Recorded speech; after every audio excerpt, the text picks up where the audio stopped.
Okay, I'd like to call the meeting to order at 7:30. Roll call, please.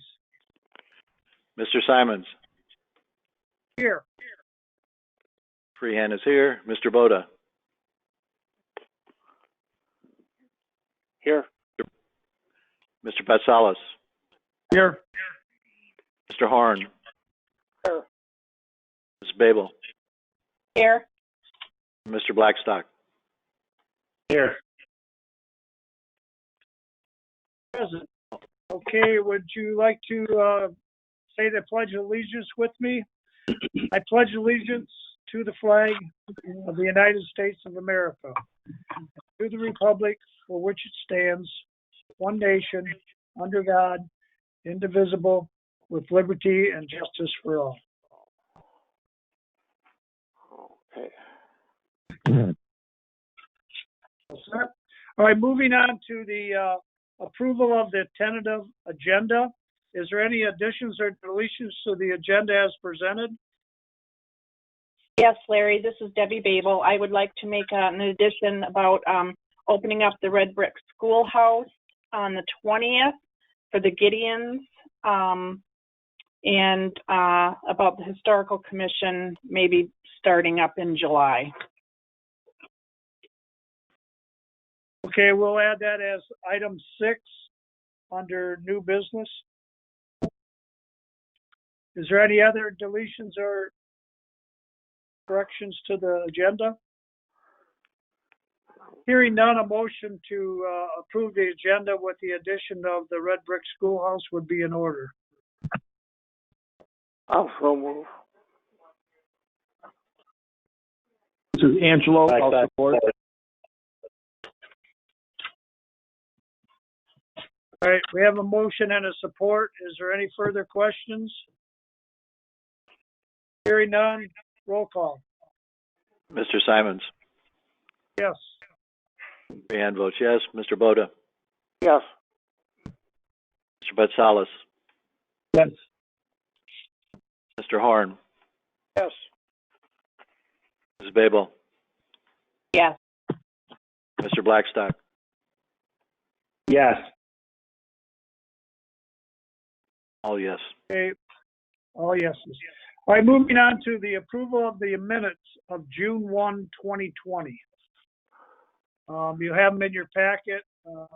If there's no additions or corrections to the minutes, motion would be in order to approve them.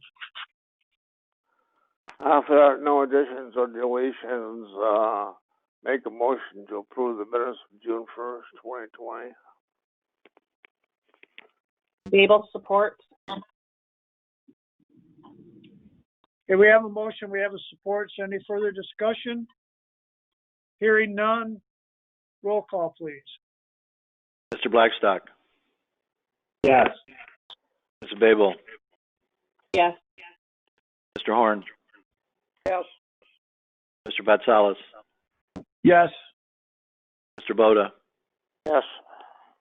Freehand votes yes. Mr. Simons. Yes. Motion carries. All right, moving on, we have public comment. Is there anybody on the telecom that would like to speak about anything that's not on the agenda? Hearing none, we'll move on to the consent agenda. We have the C1, March 11th, Park Commission meeting minutes. We have C2, April 2020 cash summary by account. C3 is the April 2020 cash summary by bank. C4, April 2020 balance sheet. C5, May 2020 building department report. C6 is the June 2020 Marine City Fire Authority run report. Is there any questions on the consent agenda? On the June Marine City Fire Report, I haven't changed that date. 6 June 2020, they have 6 June 22/020. Yeah, I think there's a typo error there, Don. Yeah. They added 1, 2. Just cross the first two off. Yep. Done.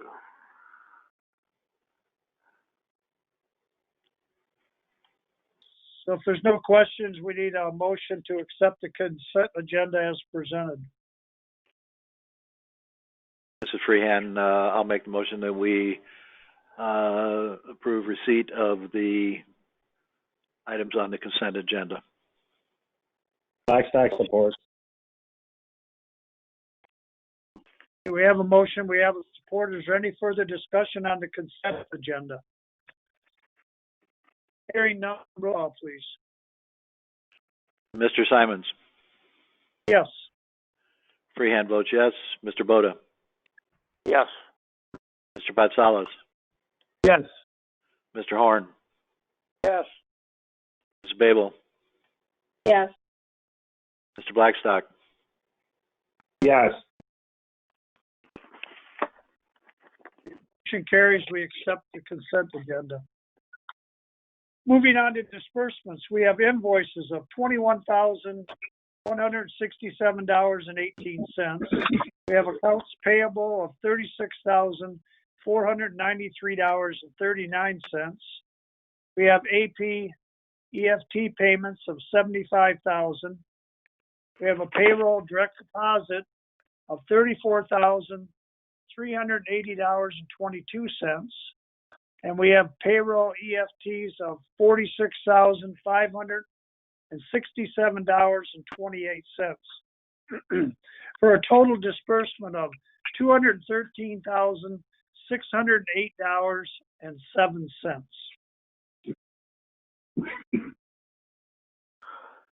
This is Bodell. I'll take and make a motion to pay the disbursements of $213,608.07.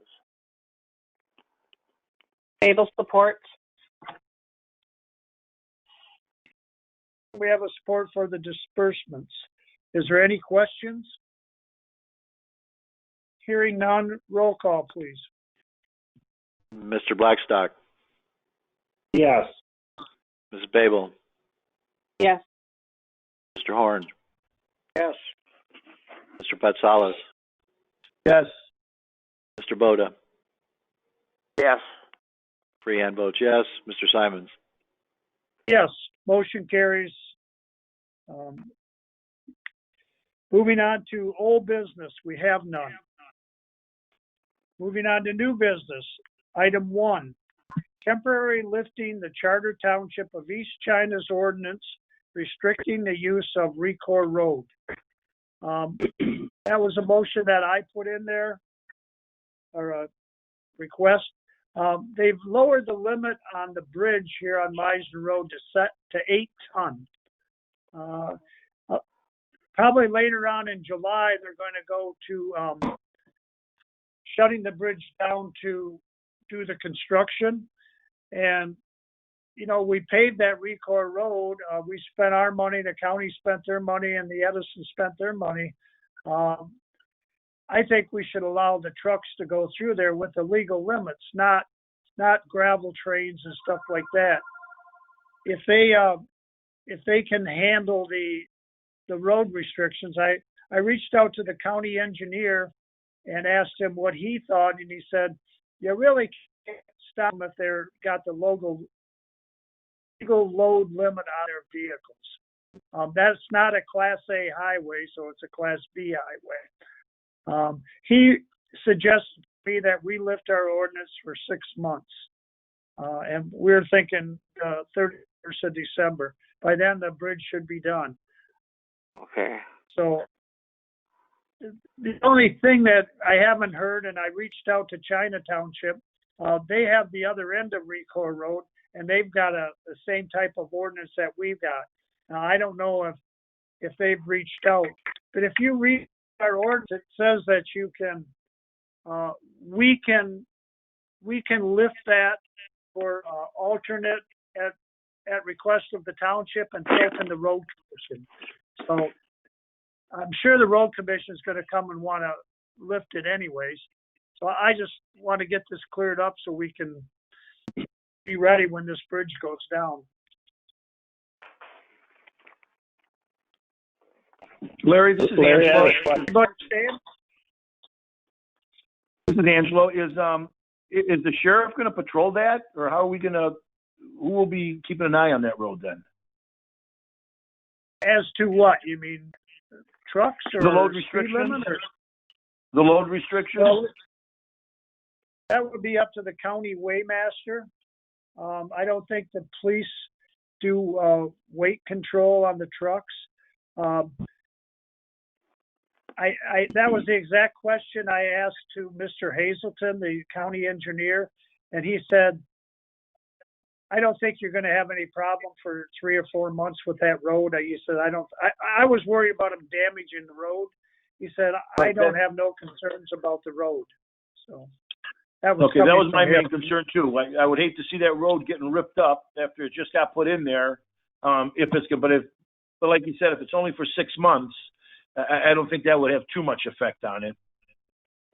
I mean, we don't even have to go to 6 months. I think the bridge will probably be done, and they're going to start on it, let's say August, September. It's probably going to be done on October, November, but we can always put it back on if the bridge gets opened up, and we'll just put it back on, you know. Okay. It would be trucks like, you know, that are not gravel trains, like say the linen service or a small dump truck or a small landscape truck, you know. Right. Delivery truck to the Edison or to us or to anybody, you know. I'm not talking about opening it up to gravel trains. But they may be able to go down it when they're empty. I mean, that was all part of the deal that GTE did when they gave us all that money to pave it. You know, they want to have access to it. Right. Hey, Larry, this is Herb. Just if we do this, does there have to be a change in the signage? You know, telling if we these do it, truck drivers. If we do it, we'll notify the county, and they'll probably take the sign down for the 6 months. Okay. But I don't know what China's going to do. I've requested it from China, but I haven't heard back.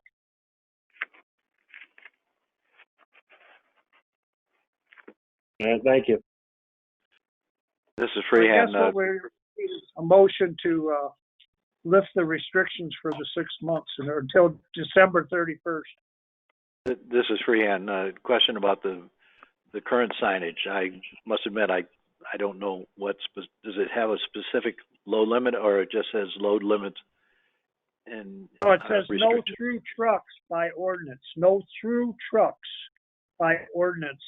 I forget the number. I think Cindy pulled it up and texted it to me, and we read it.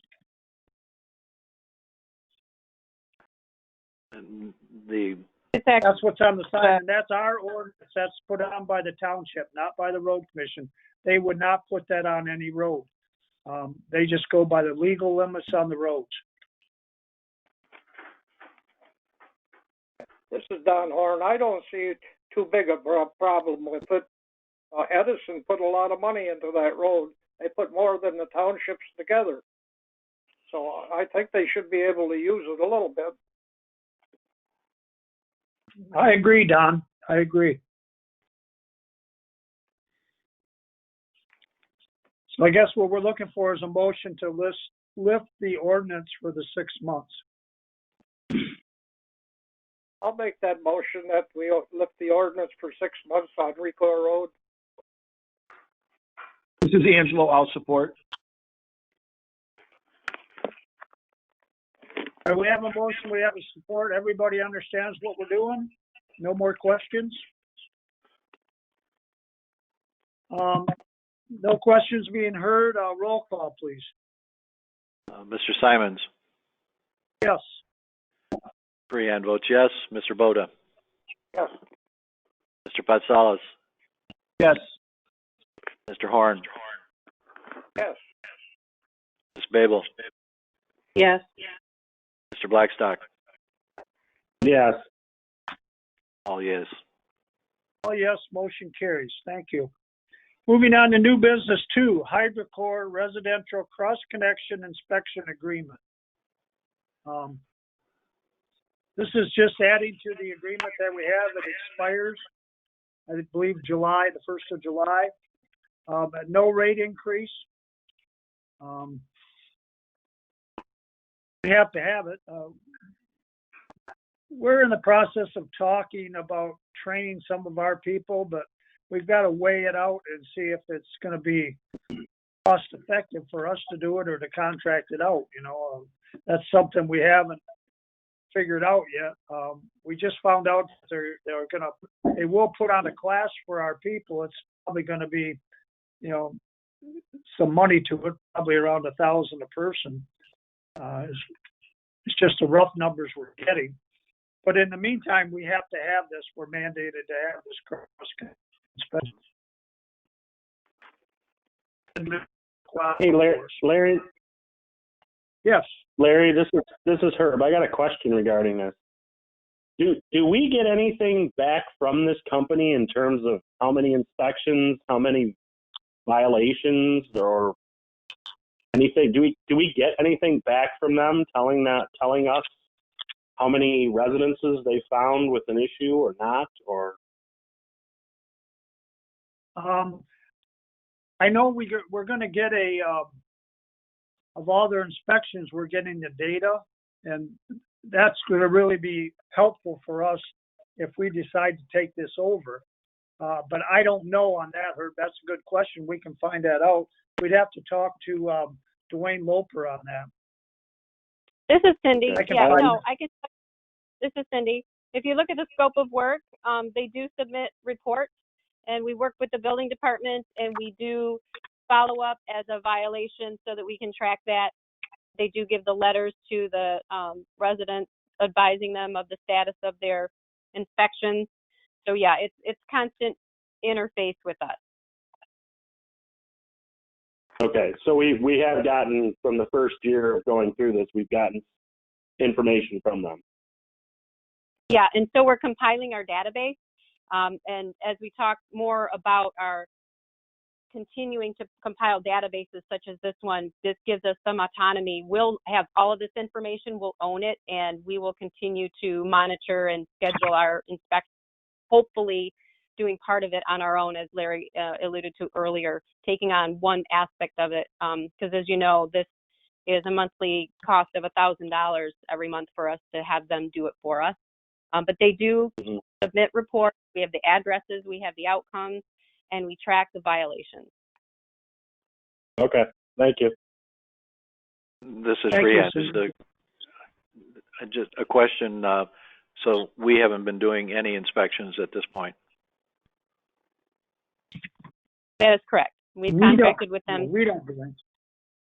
Well, I mean, nobody has been doing, neither HydroCorp nor us have been doing any kind of cross-connection inspections.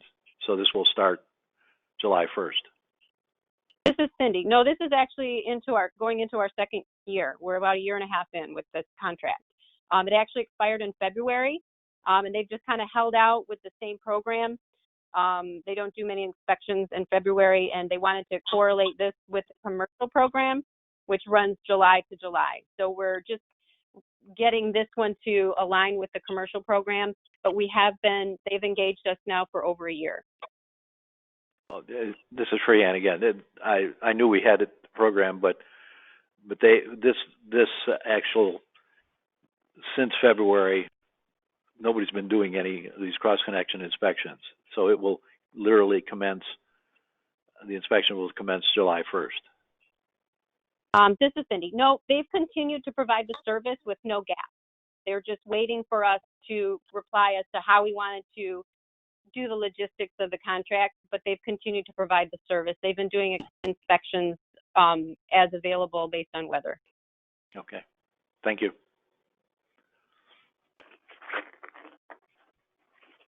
Any other questions on that?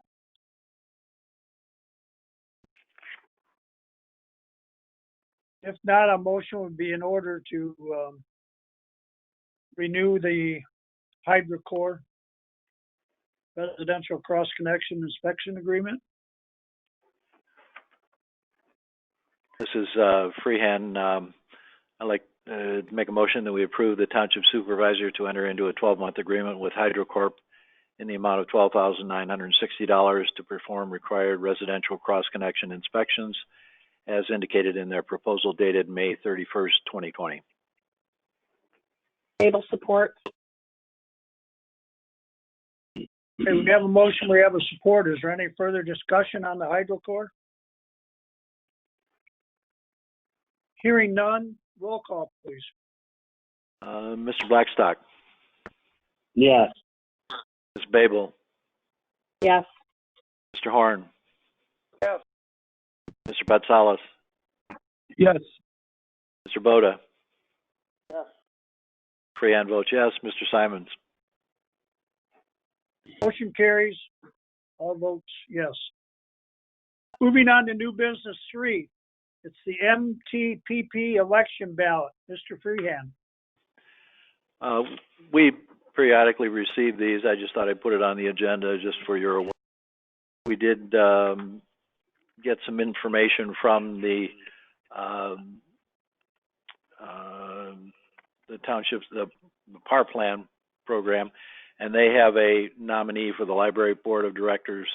Oh, the nominee, William Walters, who's the library board of director for Brown City Public Library.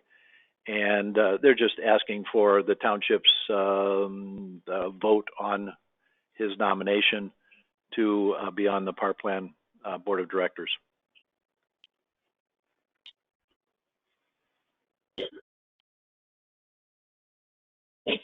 So you're looking for a motion then to cast our vote for Mr. Walters? Yes, I would, and I'll make that motion to cast our ballot for William Walters for the PAR plan board of directors. This is Angelo. What do we know about this William Walters? The PAR plan, would that be our insurance? Yes, it is. Yes. Yes, it is. It is. We received it. I thought it was in the backup information, but we do have the actual ballot that provides a substantial amount of background information on him, and he is recommended by the board.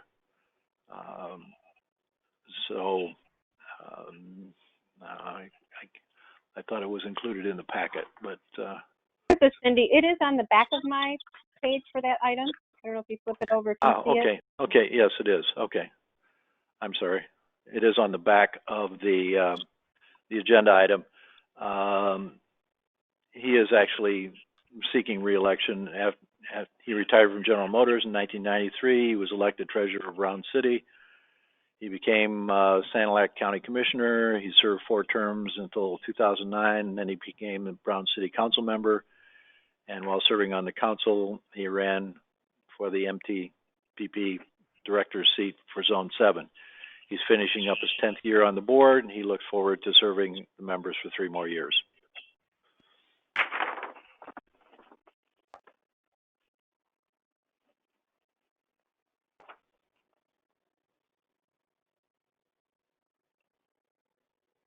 And this board, the PAR plan, they do put township people on there and city people on their board of directors. It's not all controlled by an insurance company.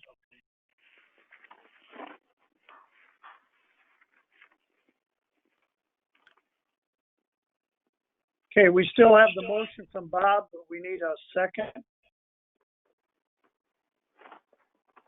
This Horn, I'll support his motion. It sounds like he's got a lot of experience on the board already. So. It's probably something that none of us want to do. I mean, it's a lot of travel. I'm sure go to the meetings. They're probably not. He's in charge of what, Zone 7? It's probably all southeastern Michigan. This is Freehand again, and we do have a considerable investment, if you will, in the PAR plan. Okay, so we have a motion, we have a second. Is there any further discussion on the MTPP election ballot? Hearing none, roll call, please. Mr. Simons, Yes. Freehand votes yes. Mr. Boda? No. Pardon? Mr. Boda, did you vote no? I voted no. Okay. Mr. Patsalos? Yes. Mr. Horn? Yes. Mr. Babel? Yes. Mr. Blackstock? Yes. Okay, motion carries 6-1.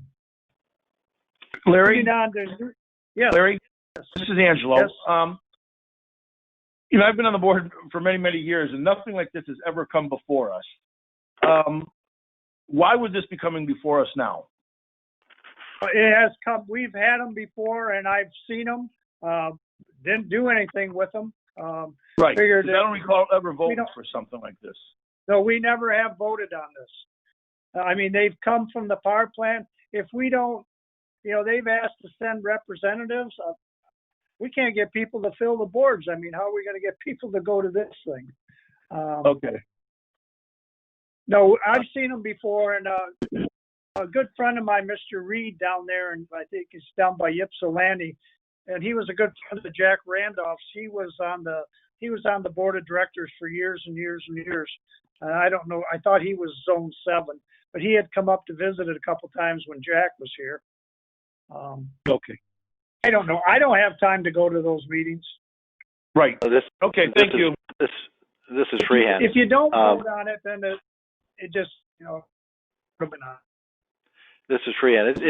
It came to me as a clerk, and I looked at it because they're asking for input. So I just thought I'd put it on the agenda just to make you aware that these things do come, and that the township has an opportunity to vote on board of directors for organizations that actually have some impact on the township. So it's for information purposes. It doesn't really require us to do anything, but I just thought I would put it on there so you were aware that these things do come to the clerk's office, and that we have the option of deciding if we want to support an individual. Thank you, Bob. This is Cindy. Just real quick. So I have the original. It's a very bright pink copy, and it did come into the office. And every member of the plan receives this piece of paper, just like if you have stocks or anything with the board of directors. So it was my job to make sure that the board's aware, because it's not my function to make this decision. So I just thought it would be a great idea to move it along to the clerk's office. But I do have the original, so if you approve this, then I can check the box and mail it off tomorrow. Okay. So we've already voted It has been, yes, it has been approved, yes. Is that all your questions, Right. Angelo? Yes, that's good. Thank you. Thank you. Moving on to new business, item 4, 2006 GMC 3500 repair. This is brakes and airbags. I believe it's $2,400 and some dollars. It's at St. Clair Chevrolet. I reached out to Blaine to ask him what seemed like a lot of money to me to put brakes and airbag sensors. He assured me that the brakes, because it's a 1-ton, they have to remove the axles or something. And usually we have a local garage do this stuff, but they, I guess, weren't interested in doing it. But I believe we do need this truck. We're hiring a part-time grass cutter or seasonal employee, and this is the truck that he would be using to tow the trailer around. And I definitely want to make it safe with brakes and airbags, that we don't want to send anybody out with a vehicle that has an airbag alarm on the dash. Larry, I think this is an awful price on this for just replacing. I did too. That's why I called. I would like to get a quote somewhere else, because this seems like an awful price. Yeah, I read the breakdown on it, and that sensors, it looks like there's $800 worth of sensors. It seems like an awful lot of money. That's right to me. It's up to you guys. Get another price. Larry, this is Angelo. None of the local ones want to bid on this? I asked him about, our local garage there on Point Drive, and he said they didn't really want to tackle this job, I guess. And I don't know if they have the equipment to do these airbag sensors, because they're pretty, but I mean, we need the truck, I guess is what I'm saying. With COVID-19 going on now, everyone's driving their own truck, so we really don't have extra trucks to give out. I guess we could try and get another price on it, but if we would approve this, if we can get another price to do it cheaper, we can look around to do it. Hey, Larry, this is Herb. On the end of Blaine's write-up, it says that eventually this is going to be sold in our next auction. Correct. Do we have any idea when that next auction is going to take place? We don't. It takes time to get all this together. The land is slammed. It probably won't be till fall. I mean, and if you also read in there, he's trying to get on buying another new vehicle. Well, a new vehicle is going to be $35,000 to $40,000. Not for the one he wants, unless you get it through the state. All of our vehicles come through the state, Don. We don't buy. We buy on the price from the Michigan pricing. Yeah, well, he wants a 3/4 ton with a plow. Yeah, I don't know about that plow. I haven't talked to him about that. I thought we had 2 plows already. I guess, Larry, this is Herb again. I guess my question is it looks like that he states that that we have the budget for a new vehicle, and he's only awaiting a quote. Why would we put $2,500 into a truck that we wouldn't need if we bought a new one? Am I missing something? I tend to agree with you, but I guess the only thing right now is he said he needs the vehicle now. This employee was supposed to start, I think, today. Okay. I don't know. I guess if you want to table it, we can talk to Blaine and see if we can get it worked out. I mean, you're saying, Herb, we should just go ahead and purchase a new truck. Well, the way I'm understanding this is that we have it in the budget, that we were scheduled to purchase a brand new truck, right? So why would we spend $2,500 to fix a truck that'll be driven for a month and then park? I'm with Herb on once that. you get the new vehicle. What's that? I said, I'm with you on that. I think it'll be more than a month, but I would imagine it'll be. Well, I don't know. No, I questioned him this morning. I called him at 7:30 to ask about, it seemed like an awful lot of money to put in an 06 trucks with 86,000 miles on it. Well, especially if we're going to auction it off. Yeah, that's what I mean. It's got new brakes and airbag sensors in it. I think we should get another quote myself, but I don't know who we can get it from, but I guess we can look around and make our decision then. This is Freehan. When you say, this is Freehan. You said get another quote. You're talking about getting another quote for the repair, or getting another, because he's referring to another quote for a new DPW pickup truck. So we really only have one quote for the actual repairs themselves, at least as I see this. That's correct. But Larry, this is Freehan again. Larry, you said that you talked to Hills or I talked to Blaine this morning. Okay.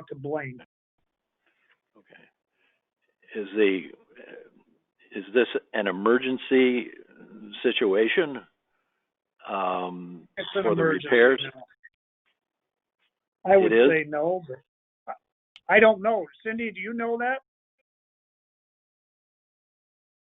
No, no one has brought this to my attention until today. Just sounds, I don't think it's an emergency. this is Don Horn. It sounds like he's just got soft brakes on it, and maybe they just need to be adjusted. They do wear. Yeah, I don't know. this is Don button in. If you go back to the first page of NB4, the first paragraph states that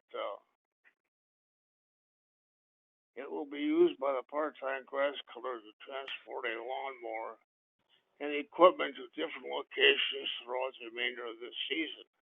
The Dodge pickup that has been used as a grass cutter truck for the past 2 years has mechanical problems that will not be cost efficient to repair. The vehicle will be added to the next township equipment auction. If it's not out of shape, we ought to look more at a new truck than sitting there repairing this thing, because you repair this and what goes next.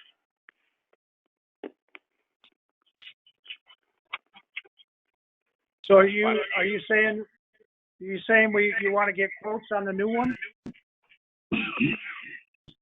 That's what I would do, because he's talking here about, the thing is sad shape anyways. It's probably going to need more repairs.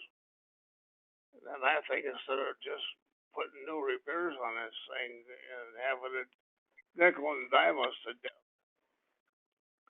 I'd just go and look for a new truck and see what they run. I agree that $2,443.66 is a lot of money for a repair. That's my thought anyways. Well, somebody want to make that a motion to go look for the new truck? And I mean, God, we could rent a truck for 3 months for $1,200 or $2,400. Mm-hmm. I guess Herb, Larry, this is Herb again. I guess I want some clarification, because I'm not understanding if Blaine is talking about the Dodge being put up for the auction, or if he's talking about this GM truck that he wants to get repaired. Yeah, I don't know. I know the Dodge is old. The Dodge isn't even a 2006. That Dodge is like a 1998, I believe. If that's the vehicle he wants to auction, is he intending on keeping this 2006 GMC after it's repaired? Or is he going to auction? I don't know. Sounds like he wants Doesn't clarify that. This is Babel. I think that it should be clarified also, because it seems like he wants the repair on the GMC, and they are going to take the Dodge pickup into auction at the next auction. So it's talking about two different things, but we have no clarification if this GMC is going to be used, after all the repairs are done, or if they're just going to get a new truck and put this one on auction also. And also, he has to repair this truck too. Maybe he's just put it out and keep him, but not for sure. I'm gonna have to take this clarification.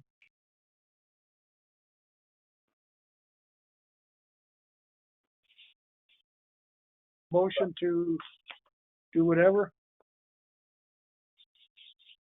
This is Freehand. What's happening? Did someone make a motion? Yeah, I said, does anybody want to make a motion? Either table it or pay it? I would. Okay, this is Blackstock. I'll make a motion that we table this until we get clarification on what his plans for the GMC are after it's repaired. What is B? Let's get a second quote for the repairs if possible from somebody else. And Okay. C, let's have him continue getting a quote for the new truck, because the quotes are free. So But I would expect just to have a clarification on what the plans for the vehicle pool are.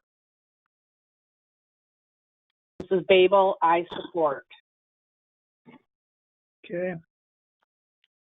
We have a motion, we have a second to table this. The A, B, and C being the information that we want. I think you captured all that, Bob. Is there any further questions? Hearing none, roll call, please. Mr. Blackstock, Yes. Ms. Babel, Yes. Mr. Horn, Mr. Vatsalis, Yes. Mr. Boda, Yes. Freehan votes yes. Mr. Simons. Yes. Motion carries. We move on to new business, item 5, recruitment for DPW operator. Cindy and I sat down with Blaine here last week, talked over about his wants and needs, and I think what we've come up with is we want a fully qualified operator that can, run the backhoe and do everything, more than just a laborer. And in that packet on that, she's presented the pay rates for the operators in that classification. And also she's attached the new job description for those 3 positions. Angelo, you remember we talked about these in the negotiations. Our union rep has looked at them. Everybody thinks that they're all right the way they're written there now. So I guess we'd like to get those too. But I guess what we're looking for is, do we want to have Cindy start the applications for the employment of a new DPW operator? In other words, we'd probably have to put ads in the paper and an interview on that. This is Bode. I got one question. And whether it be a DPW operator 1, operator 2, or operator 3, we have the DPW during the wintertime to take and operate the snowmaking machine. I don't see that qualification in any of these descriptions of what those operators should be. Now, we've had an operator, DPW operator every winter since we've gotten that thing, that snow blower, to make snow. And as I said, I don't see that operating a snow blowing machine is listed anywhere in the job description. It should be. That's what I've got to say. Job description, that's probably related duties. This is Freehan. A question related to that is, within the DPW, we have just these 3 classifications other than a supervisor? Oh, we have a laborer. Okay. So there is a laborer classification, then we have 3 operator classifications, or we have an operator classification, then 3 levels within that, and then the supervisor. So at this point, it's my understanding that what we're looking at is advertising for an operator, and then depending on what the qualifications are of the candidates, we would then hire them into the appropriate classification, either 1, 2, or 3. That's correct, but I just want to make a statement that for the past years, I've seen more than just a laborer out there on a hill. You see 2, 3 guys out there to move that machine around and blow snow with it. So that's the reason why I'm talking about it.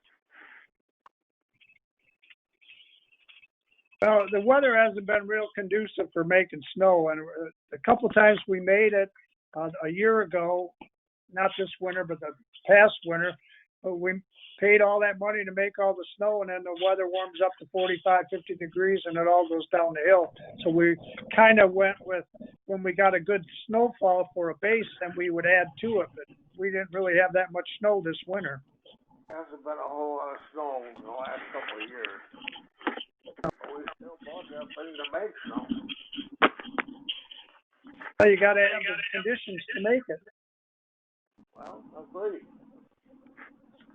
But even when there's been snow on the ground and there's snow on a hill, I haven't seen anybody up there making more snow. We didn't make any snow this winter, correct. Another thing was the manpower issue too. I bring those people in to make snow at 3 o'clock in the morning, 4 o'clock in the morning. You're either going to pay them overtime or you're going to, have to stagger their shifts or something, and then we lose people during the day. They can only work so many hours. That was my thinking on it. Well, we're just taking to sell the machine. If that's what everybody feels about, sell a stupid machine, we won't make snow. Do what with the machine? Sell it. I don't think we want to sell it. I think it was donated, wasn't it? It was donated.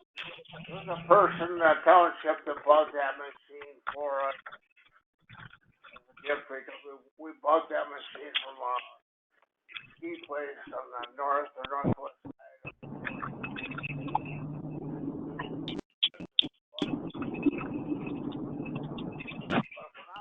So why have it? Yeah, well, maybe next winter we can make snow. Larry, this is Don Horn. Which one of these operators are you looking for? 1, 2, or 3? You said you wanted the one that could do everything. So that would be up. Eventually if that person can do all and is qualified at all, he'll come in as a 3. Is the total? Is that correct, Cindy? Is that how we're looking at that? Is the total price for this position? This is Cindy. Right. So when we advertise the position, it will be generic with statements such as licenses preferred, certain qualifications preferred, and then the requirements will determine at what level they would have to be hired in for the year.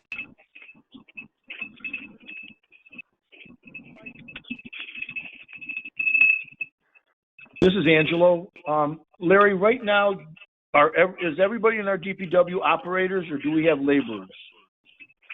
Oh, they're both qualified to operate. So the two that are in there with Blaine are both operators. Okay. Is that correct, Cindy? Are they both fully qualified? That is correct. They're both level 3, which was the old 53. So with the new hire we have coming in, again, we'll have 3 operators plus Blaine, but no laborers.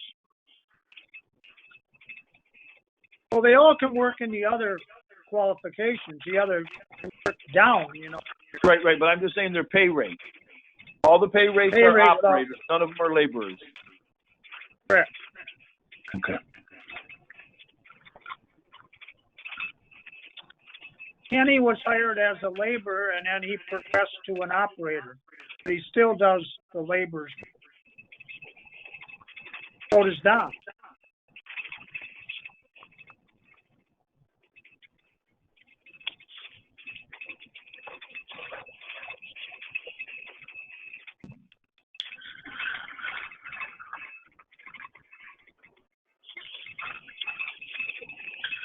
Good evening, everyone. This is Blaine. I apologize I'm late.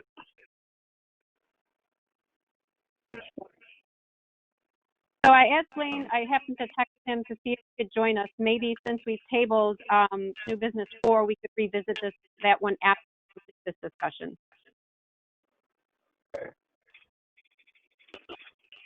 Blaine, what we're talking about is this operator that you want to up. Question was asked, do we have a laborer? Said, No, we do not have a laborer. Everybody that is an operator is still a laborer when they are needed to be a laborer. it's too much of a difficulty to stop an operator from working on one job to go do another job where an operator is needed, and it's just too much shuffling people around. That's why we're having multiple operators.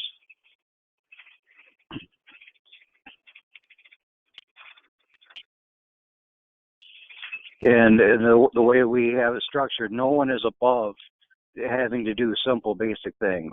If the job is hand digging, then that's what any one of the guys will do. Clayton, this is Don Horn. Why can't we do it like we did the last 30 years? If you need another man, get him out of the deep sewer plant. Because I can't plan a schedule on their availability or if they have an emergency. I need to be able to count every day who's going to be there and what I can have these guys do. And pulling a guy out of the plant is not a permanent solution. It's hard enough with just small day-to-day jobs to keep everyone where they need to be. We need to have someone there 5 days a week that I can count on and know exactly what they're capable of doing for me in the township. And also, Wayne, in our last, our audit, we were told that we need one more person in the DPW, and that's been the last 2 or 3 audits that we've had. That is correct. That is the sanitary survey performed by the DEQ, or Eagle. For the water distribution, they have recommended that we have another person in the DPW, and that is also just for water distribution. That's not even accounting for the fact of sewer work that we deal with.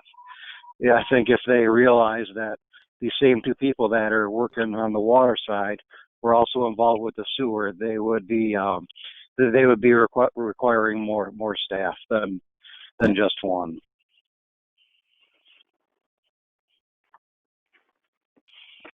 This is Angelo here. I understand what you said, Larry and Blaine, but again, it's a recommendation. It's not something that has to be done. They're recommending that you do it. My main concern on this whole issue is the safety. Again, we don't have enough people. If someone's at the top of the hole, and my main on this is the safety, because I don't think that we would need that many, another operator in there, but safety is my main concern. So if we have to have a third person for the safety, that is probably why I would vote yes on this. It wouldn't be to have an additional person, because once that additional person is on, you're not getting rid of them. And the bottom line on this is it's quite a big jump. As far as the safety goes, just last week we had a water leak to fix, and I had to shut down the job so I could go to a meeting. One employee could watch the hole, and another person could run for parts. With another person in a case like that, the work can keep on continuing while somebody runs up to get some parts. Correct, and that's why I see the necessity for another person.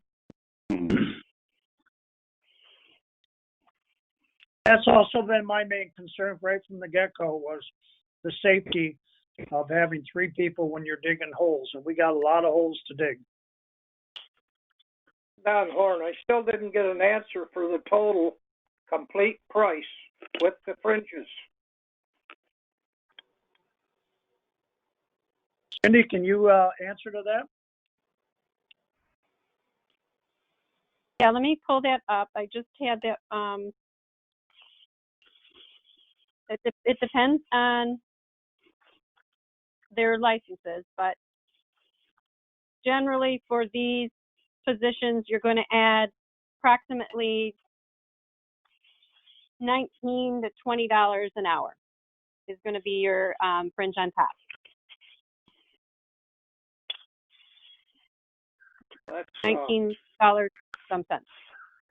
the hourly wage way up, and That's always been the case. almost doubling it.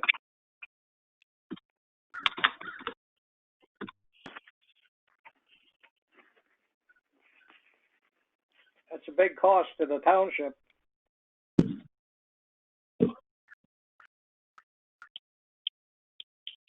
is a very large cost. It's probably going to be around, I would say, in the high 90s,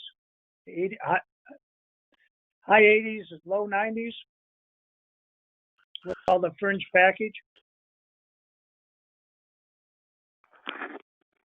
Okay, this is Boyd again. Why don't you guys look at it and just decide to sell the damn thing? You're not going to use it, but it's by the sounds of it here, you're all kind of against it, so sell it. That's my speech. What did you want to do, Don? I missed. Sell, you said? I said, why don't you guys, you're all talking about how much it's going to cost, will cost this, it'll cost that. Let's just save a lot of heartache and just sell it and use a building that's there in the house as a storage space or something.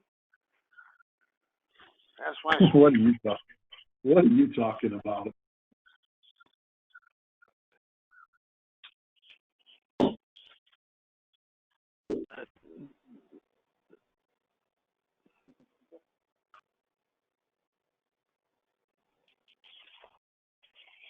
What do you think, Herb? I'm sorry? Say, what do you think of this? Another employee? I think I brought it up when we originally talked about it, and I think I agree with Angelo. It's a safety issue. The only question I would have is, do we have the money to pay for this certain person? I mean, honestly, it comes down, do we have $100,000 in the yearly budget to pay for the person?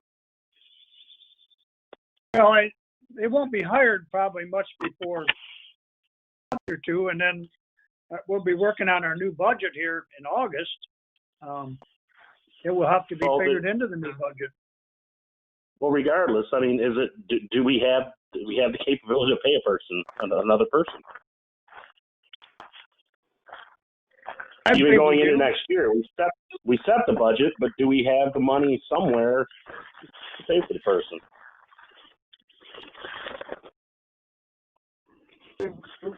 Cindy, what is your opinion on that?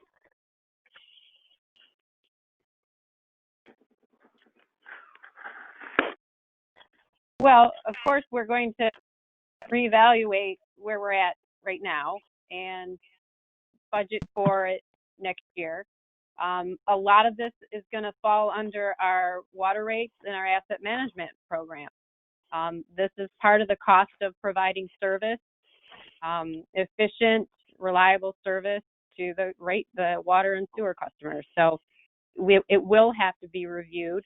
I think that there is funding there, but I think it needs to be funded from the water and sewer rather than the general fund.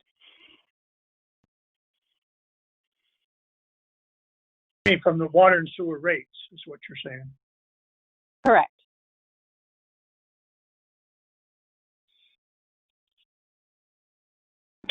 I This know, is Angela here. Go ahead, Ange. So if I understand this correctly, then is if the money is not in the budget right now to pay this person, it's going to be coming out of the water and sewer rates and our asset management. There's a chance our water rates and sewer rates could go up once again. Right. Most definitely. Most definitely. They're going to go up again. We raised them the last time. Remember, they're going to progressively go up. Exactly. Exactly. They're going to up another $2 a thousand. You know. Right, but based on the rates from before.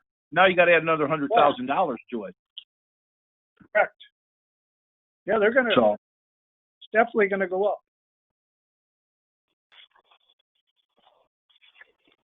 Yeah, it's up to the board, whatever you want to do.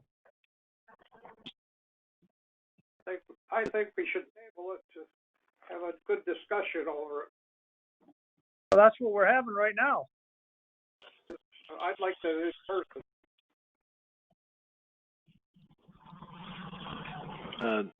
This is Freehand.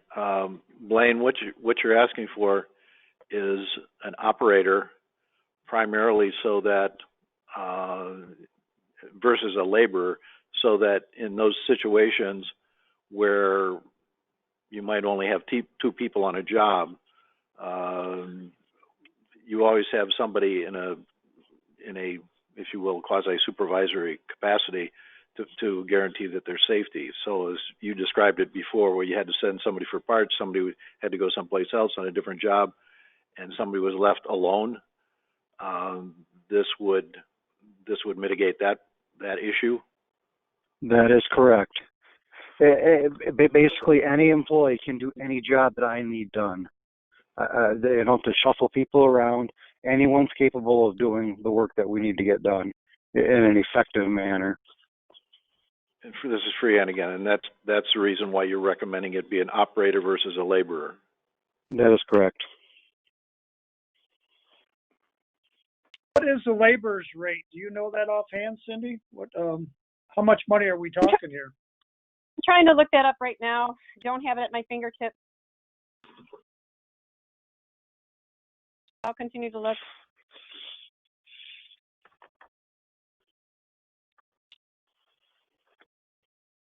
Debbie, what's your feelings on this? Well, I see the need. I mean, we have to stay safe, and there's no way, you know, when you're sending somebody out for something and leaving one person behind, there should always be two on a job at least. When he left the person behind, he shut the job down. That person wasn't working unsafely. Right. And there goes money wasted there too. So I don't know. I don't know the day-to-day operations of anything either, how they need people.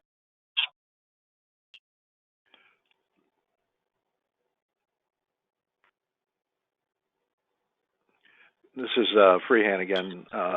Blaine, what is the frequency of I hate to use the term, but emergency situations?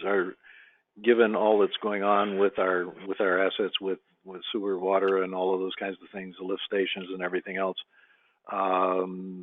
the flooding issue and all of that, what you're doing with manholes and so on, is this are we operating basically these days on a fairly frequent emergencies basis? It really varies. There is no rhyme or reason. There's no pattern to it.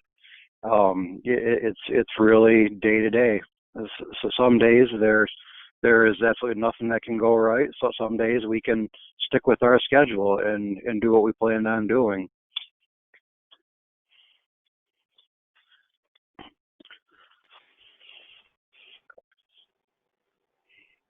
Larry, this is Herb. Blaine, real quick question. How are vacations handled? If you lose a person for a week, what happens? If I lose a person for a week, then I have to plan my schedule based on the worker that I still have available. If something comes up where we need another person, then I get someone from the plant, but I'm still limited by what that person is capable of doing for me. Okay.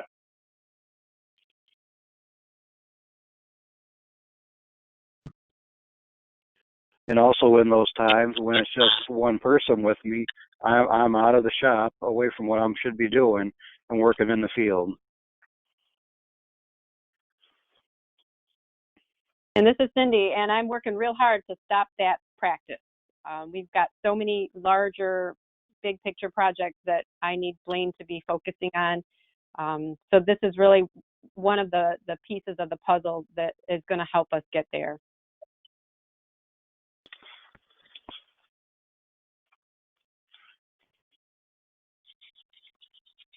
This is freehand again. We talked about a recruitment process. Any kind of crystal ball, if you will, for the availability of people with the job skills and any of these classifications? It's very hard to say. There's been times where I thought we'd have a large pool of applicants, and there's been minimal. It's really hard to say who's gonna be available and who's looking for work.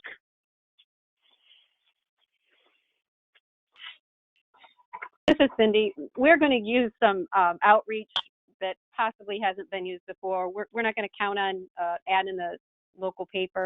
We're going to reach out to professional associations and other venues that will connect directly with the professional type of person that we're looking for.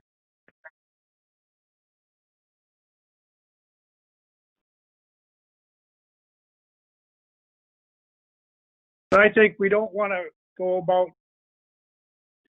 seeking an applicant and then find out that we don't want to hire them. So, I mean,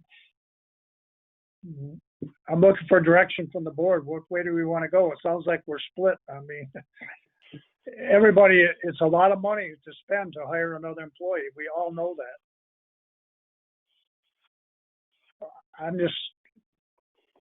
And I'm thinking the safety too. That's my other thing. Larry, this is Herb again. Just out of curiosity, if we looked at, or Blaine, if you could give some input, we're unique for townships, as townships in this area go. We're the only one I know of, I believe, that has, other than maybe Ira or Clay, a city water system and a city sewer system. We're kind of like a hybrid, in my opinion, I guess, compared to some of our more rural neighbors. How the other communities that are similar in size that have the similar services, we know how many DPW employees they have? I mean, do we have a comparison to know, do they have more? Do they have less? Do they do some other process to bring in staff? Have we looked at that? I mean, I know every place is unique. We have a workload that's probably different than others, but is there a comparable? I do not know that offhand. I have spoken with some other departments in the area, and I have those figures at my shop, but I do not recall offhand what the other communities have for help. Okay. How many people does the city of Marine City have, Blaine? I believe 4 or 5, but I can't be sure of that offhand. Is there a comparable size-wise? They're about 4,000. Sorry, I cut in there, Larry. I got another question. How much of this is China Township going to pick up if it's a water and sewer? Well, that will be by proportionate by the contract. I mean, if they're working on water, it's what, 20%, and sewer is 19% or 17%, whatever it is. Yeah, if they're working over there, they will be paying part of that wages.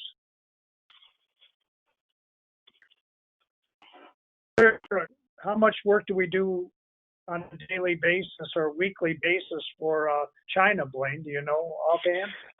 On a weekly basis, it's also it's hit and miss, but typically it's minimal.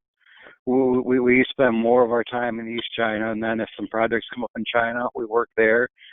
But overall, I hate to say it, but China gets off fairly easy with what is available to them as far as DPW resources.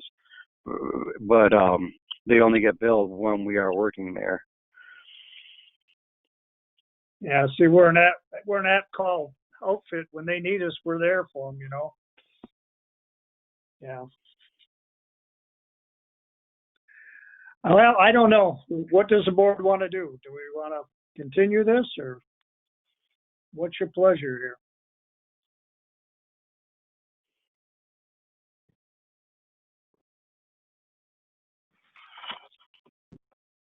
I think we should just table it until we get the full amount that it's going to cost, with the fringes and the hourly wage. So I can tell you it's between, I did the rate based on the operator 2 with the fringes, about $94,000. It's operator 2. So they're all in the 90s. That is correct. They'll all be in the 90s. Correct, Don. Tables. What information can we provide if you're tabling it?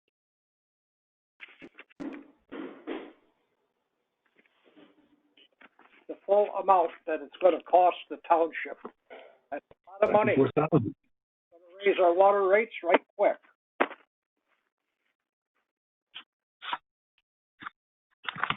Well, the rates are going to go up. We know that. Right, we're obligated to review them. People are squawking about their water rates now, and they're still going to go up.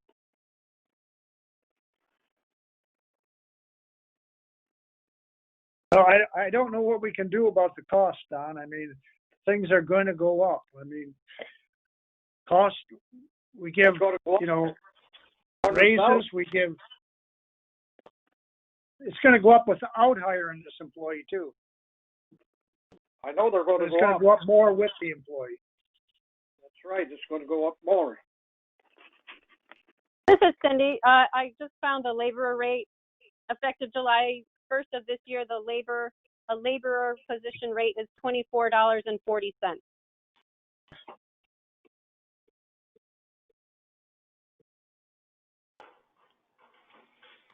Really saving about $4,000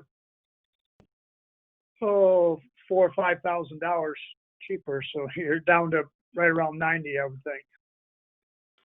They're all going to be up. This is Bodat again. If you people are all afraid of what it's going to cost to make some snow, I would say forget it. And the thing is, you know, you're making it sound like it snows every night. It doesn't snow every night. You might have one snowfall a week. But if that's the way you're thinking about it, like I said, get rid of it.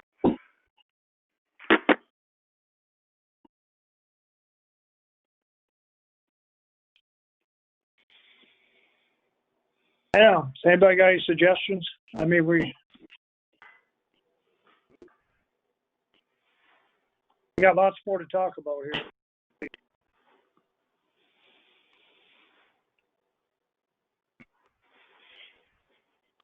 I guess my feeling is the safety issue. And it's going to cost more money. I guess I would be in favor of that, but it's up to the board what you want to do. So make a motion.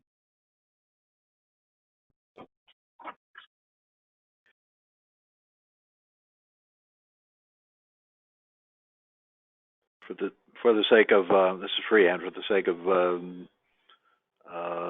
decision one way or the other, I'll make a motion that we approve the township manager to begin the recruitment process for a DPW operator and to formally adopt the draft job descriptions that were part of the collective bargaining agreement. This is Babel, I support.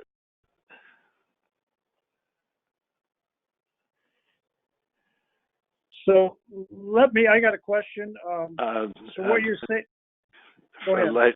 Okay. I probably should,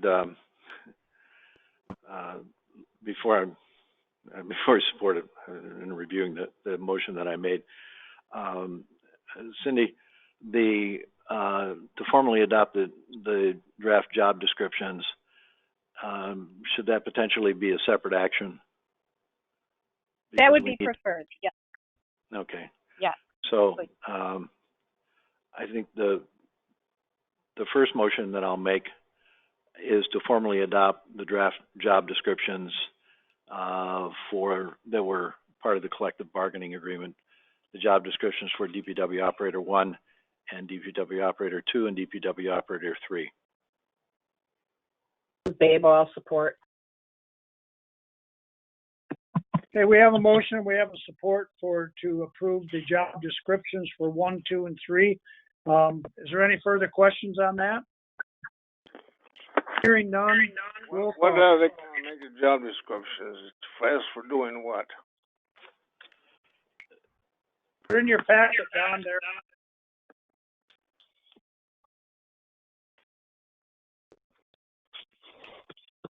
On the back of that draft.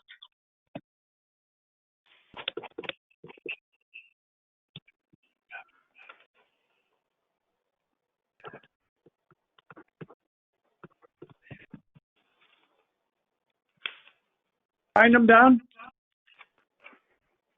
I'm sorry, repeat that. Say they're on the back of that. Yeah, I've read all through those. I've read through those today. I'm just asking what this new guy's going to be doing.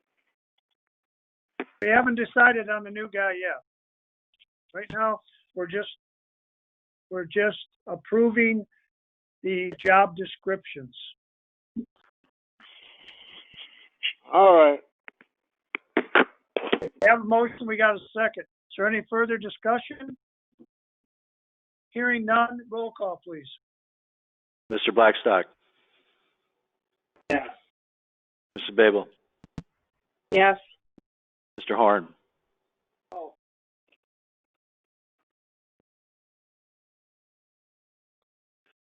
Mr. Petsalas, Yes. Mr. Boda. Yes. Freehand votes yes. Mr. Simons. Yes. Motion carries 6-1. Thank you. Now, about the recruitment for the DPW operator. Where do we want to go with that? I will come back and make the motion, so we can get in discussion and decision on it one way or the other, to approve the township manager to begin the recruitment process for a DPW operator. Babel, I support.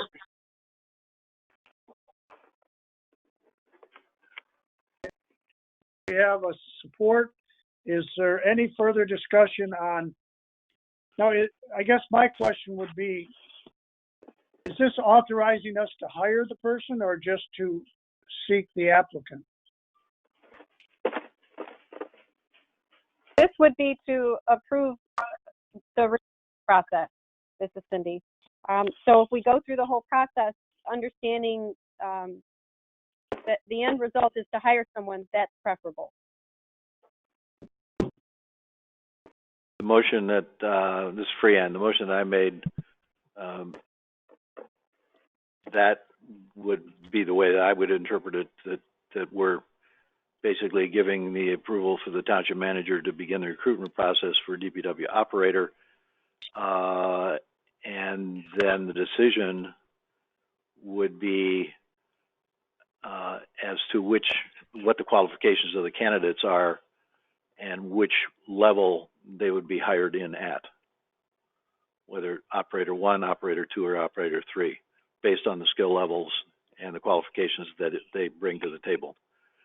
But we would be authorizing recruitment for any of those 3 levels.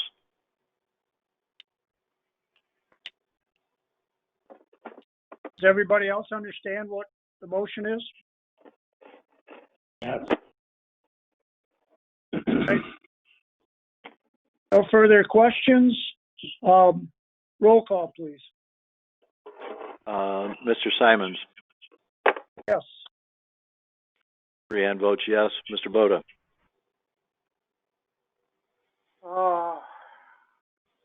Yes. Mr. Petsalas. No. Mr. Horn. oh, Ms. Babel. Yes. Mr. Blackstock. Yes. 5 yes, 2 no. Motion carries. Moving on to new business, item 6, Red Brick Schoolhouse. Ms. Babel, do you want to discuss what you got there? Yes. Larry? Sorry. Oh, I'm I'm sorry. We have Blaine on the line. Did you want to revisit the GMC repair issue? Oh, okay. Yeah, all right. Yep, I forgot about that. Yeah. Let's go back to item 4 now that we've got the answers from Blaine. So we can get the answer to that item that we tabled on this 06 pickup. Blaine, the question is, you're putting $2,400 into a truck. Is that one you're going to auction off? Yeah, eventually, yes. But right now, this season, I need that one to work as our grass cutter's truck. The Dodge pickup that the grass cutter normally uses has several mechanical problems, and that one we would not get our money back out of it in an auction. This pickup in particular, I believe we will be able to recoup our money spent on these repairs to make this vehicle safe to drive. It is older, but it is still a 1-ton pickup with approximately 90,000 miles on it. And other than its safety issues and braking issues, it is still a good running truck. And explain this to the board, why the brakes cost so much money. Like you explained to me. On this model truck, they have to drop the rear axle to get the rotors and replaced and the new brakes on it. Something about how this one is put together, the rear axle has to get dropped from the truck. Is the way it was explained to me. The rear end or just the axles? Pull the axles out, or? I believe it's the whole rear end. The axle of the rear end has to get dropped from the truck and separated. I don't understand that. I don't quite understand it myself, but this is the quote from the Chevy dealership, who should be very familiar with this work. And have you had other people at this? Not at this time. In the past, I've had other companies, other facilities look at it, and they've declined to work on it. It's more work than they typically get into. This is Freehand. Blaine, one of the questions we had and why we tabled it was to get a second quote for repair. Are you saying that it would not be possible to get a second quote for repair? I can get another quote, but it's going to be farther out of town.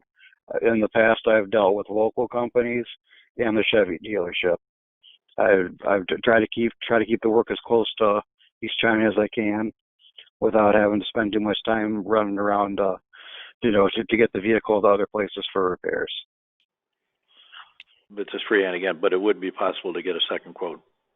That is correct. We tabled it for that reason, so that's why I'm just asking the question. So, Blaine, this is Angelo here, Blaine. The new truck. Will the new truck replace this truck? Yes. Well, yes and no. The new truck will be put into the DPW fleet, and the dump truck that has been being driven for the last several months will be parked again and just used when necessary. The 3500 that we're discussing was one of the DPW trucks used on a daily basis. We've always tried to keep the dump truck parked at the shop just to avoid the wear and tear on that. That way we're not having to replace the dump truck as frequently as other vehicles. Okay, and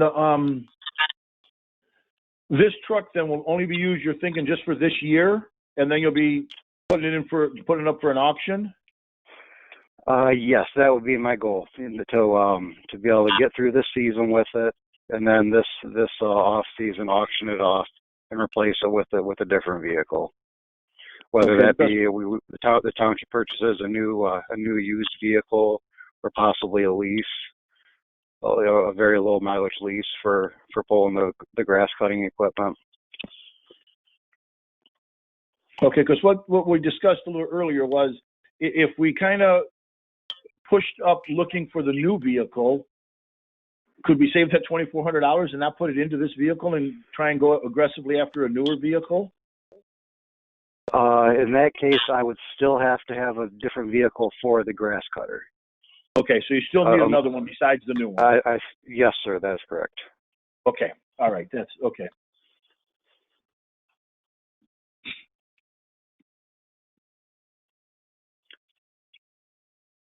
Does anybody else have other questions for Blaine?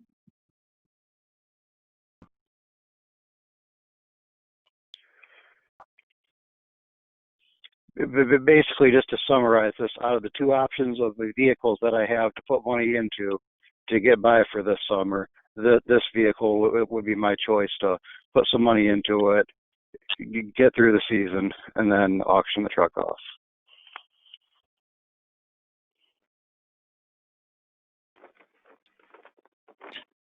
And Blaine, this is Angelo here again. And Blaine, you do feel that we get our money back out of this once we sold this car, even the $2,400 that we're going to put into it? I think so. Now this truck is 14 years old. The way I look at it, the township has already recouped its initial cost from it, and sure. I believe that the township will be able to recoup these repair costs. Okay.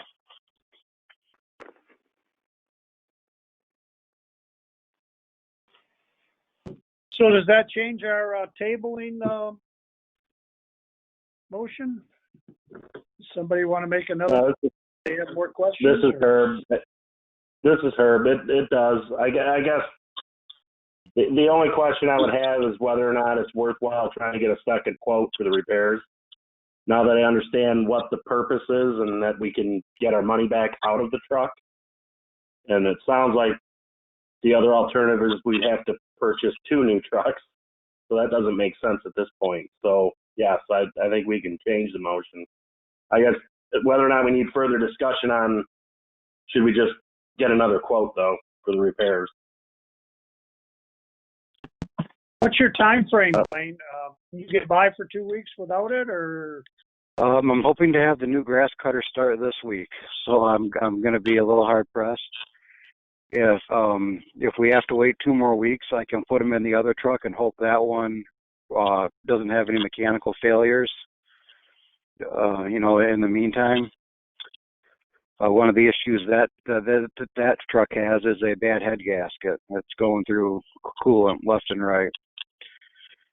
So I can take my chances with that if the board would like another quote for the repair of the 3500. Right now, I think I would like to try that. Okay. And they've been putting antifreeze in that old Dodge. Ed put it in all last year, didn't he? Yes. A couple gallons of antifreeze will get us by a week or 2.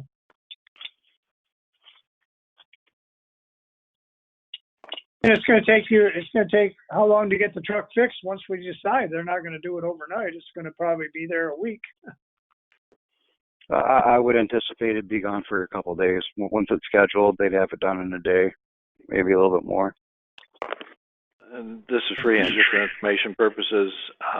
If we would expect action on this, the action that we would take, unless we had a special meeting, would be 3 weeks from now, be July the 6th. And then that would be based on, at least what I'm interpreting, the only additional information would be a second quote for the repairs, and we would be acting on that.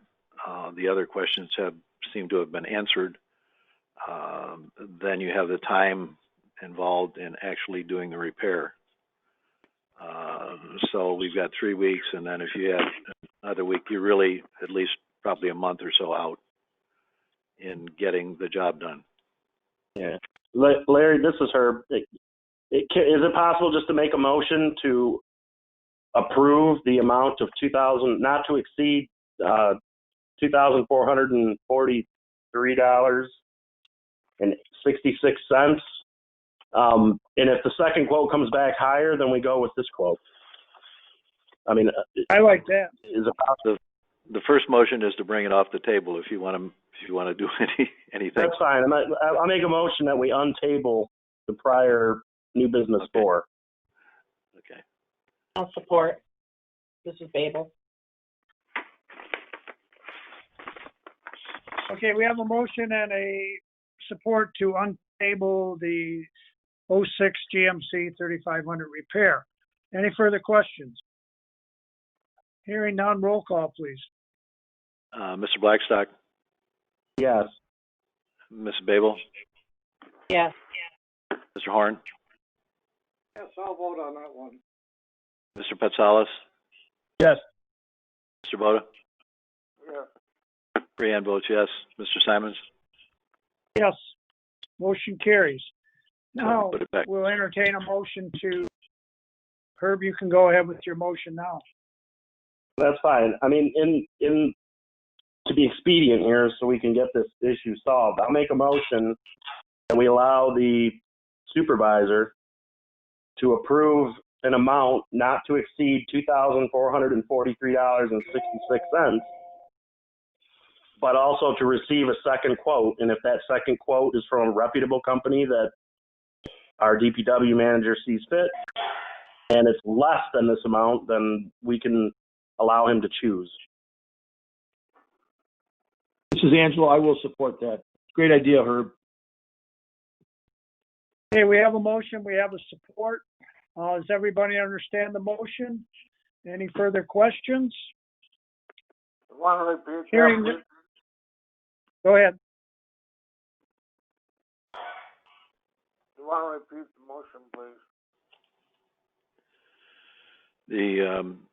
The motion was to allow the DPW supervisor to expend up to $2,443.66 for DPW for the GMC 3500 repair, as well as to get a second quote, and allowing him the option to choose that lesser quote if it is a lesser dollar amount. Okay, so what we're doing is looking at not buying a new truck, but just getting this old one repaired, right? It's strictly on the repair of the 2006 GMC 3500 truck.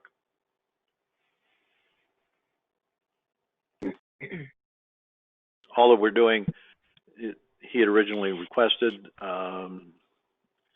and for authorization to have it repaired with a single quote. We're approving that repair, but we're also asking him to get a second quote, and if it is lesser, then he has the option of choosing between the two. All right. Okay, so we have the motion, we have the support. Any further discussion? Hearing none, roll call, please. Mr. Blackstock, Yes. Ms. Babel, Yes. Mr. Horn, Mr. Petsalas, Yes. Mr. Boda. No. Okay.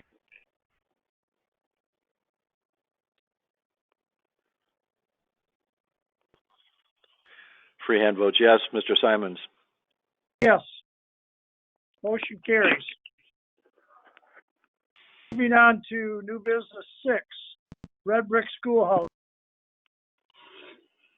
Debbie, and Okay. thank you, Blaine, for coming on. No problem.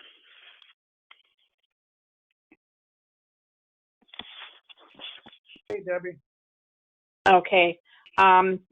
Concerning the Red Brick Schoolhouse, I would like to open that up Saturday for a group that's coming in. It is a private company that's coming in for the Gideons, and they do realize all the safety precautions that have to be made, and I would just like to make sure that it's okay with the board that they can come in and use our facilities for the one day. This is the only thing that we've gotten, and usually is the only thing that we do have. And we aren't going to be having any open houses until maybe like the fall. We'll have our big fall thing that we have the pumpkins and give away and that sort of thing. But we kind of figured that it's not going to be real conducive to having the open houses because people aren't going to be coming to those type situations when they've got so many other things that need attention. So it's just my opinion that, you know, I will be able to open the schoolhouse. I have no problem with that, but it does need to come to the board with this action. A couple questions I have. Okay. One, who are these people and why are we catering to them? I mean, they've been doing this for years, or what's going on with that? Who are they? Yes, they have. They have been doing this every year for the last, I would say, 20 years or better. And they take great care in it. They clean up after themselves. And I, again, will go in afterwards and I will wipe everything down. And I don't have to be there while they're there. They have done this, like I said, for this many years, and we've never had a problem. I mean, are they residents or where are they from? Marine City. Marine City? Okay. All right, let me get in on this too. The Gideons are a religious group. They've been using this red brick school for probably, like Debbie said, for probably 20 years. They're only there for about 3 hours total. And if you've ever gone on vacation and rented a hotel room or motel room for the evening, and you open the door up that's in the room, you'll see a Bible. They're made by the Gideons. So that's who they are. Okay. So as far as my other question was the cleaning of the red brick schoolhouse, that'll be done by you, sanitized? Yes, I will go back and wipe everything down after they're done. I have no problem doing that. The DPW has already completed the spring maintenance cleaning of the school and gotten it all back ready for our meetings and open houses. But like I said, we're not going to have the open houses until like October. We'll just have the one. Well, that brings me to my other question that I had on my thing here is when are we going to reopen everything up? I mean, it's kind of up to the board. I mean, we've got everything closed, but my concern is the red brick schoolhouse is not occupied by any employees. So I feel that I don't think that would be a problem. It might be a little different if we wanted to have a group go into the water plant or the sewer plant or the township hall. So that's my opinion on it.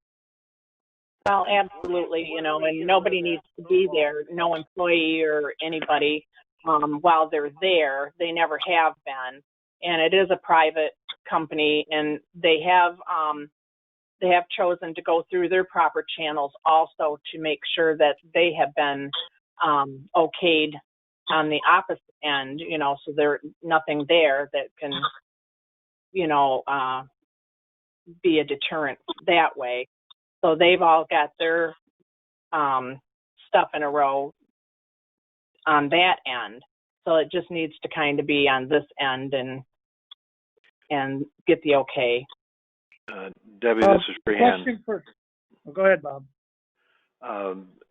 There is for any public building, particularly buildings that are owned by governmental entities, there is a requirement for social distancing and masks. Are they going to comply with that? Yes. That was going to be my question. Cindy, is there something we could post in there? Our CDC regulations, at least cover our end of it. This is what we're expecting to have when you're there. Our standard posters that I have printed, there's something I'm working on right now for the other buildings. I just haven't gotten to that point to choosing the ones that we're going to adopt and post, but I can put something together. You'll also want to have to probably provide hand sanitizer in there as well. Okay. I will get with them also to make sure that they know that hand sanitizer will be there. I thought she said that she was going to bring some anyhow, but yeah, it's a good idea to have some of that available to them too. Well, that's all part of our rules, Right. And it is a very small group. It's only 10 people. And I know other places have been allowing 20 or 30 in. Mm-hmm. Well, what's the board's opinion on this? Just sounds for like information. This is Freehand. Just for information, the museum and the community building in St. Clair, and I'm chairman of the Historical Commission in St. Clair. We are open by appointment to the public with them understanding that they have to follow the safety regulations. So when you have an organized group like this, that would be the kind of thing that we would do, but we're not open to the general public on a walk-in basis. So this sounds like something similar to what the decision that we've made as a historical commission in St. Clair.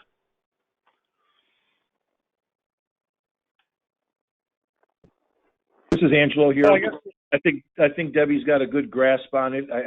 She's volunteering to come in and sterilize everything when people leave. Again, as long as they adhere to the CDC, the distance and the mask, I think Debbie will definitely take care of it. She's on the historical commission, and I'm in support of that. Thank you. so Ann, so you want to make a motion out of that?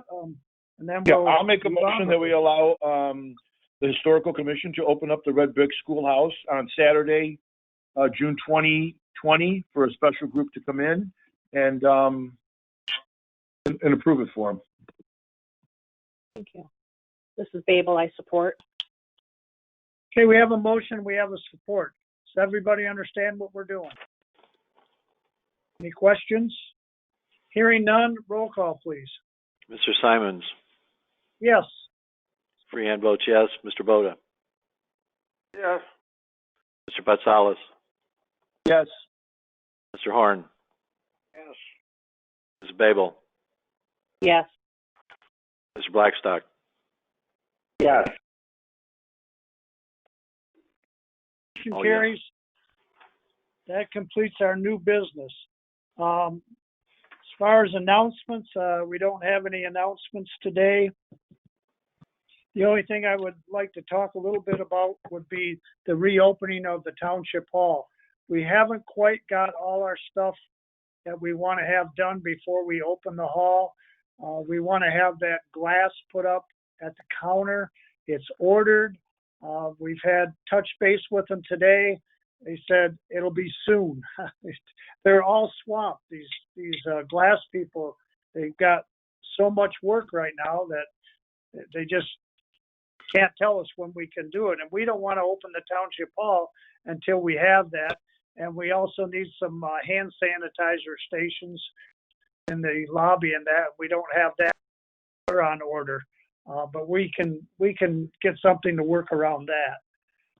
Did I miss anything, Cindy, that you wanted to add to that? No, I don't think so.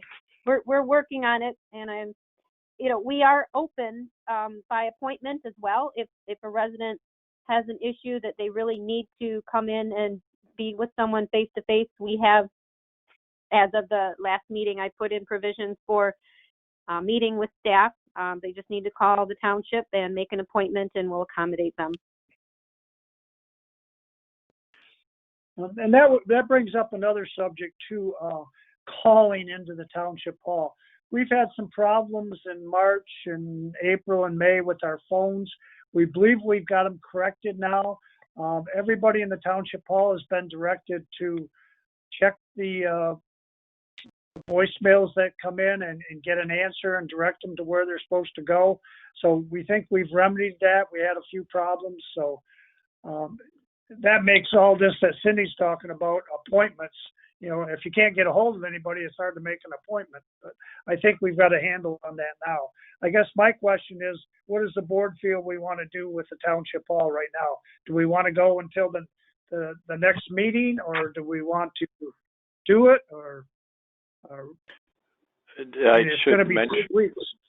This is Freehand. I should mention that on July the 6th, the Elections Commission will be meeting in the boardroom because we have scheduled the public accuracy test.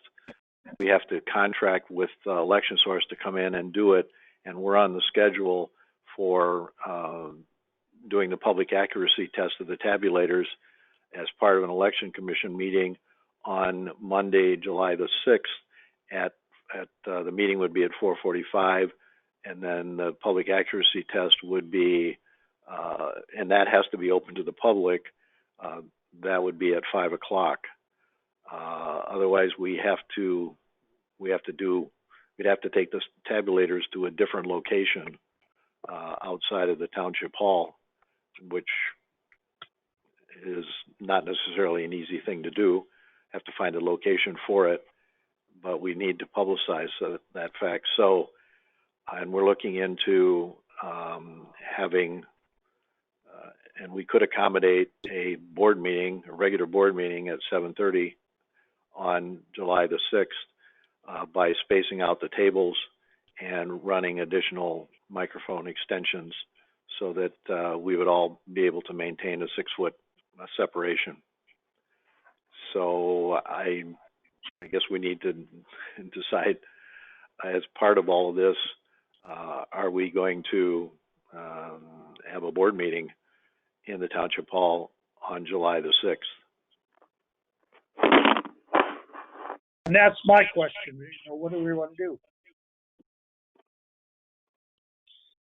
Cindy, if we let them have the boardroom, that is separate from the office with the doors shut and nobody could go in there, but still the roll-up window would be down.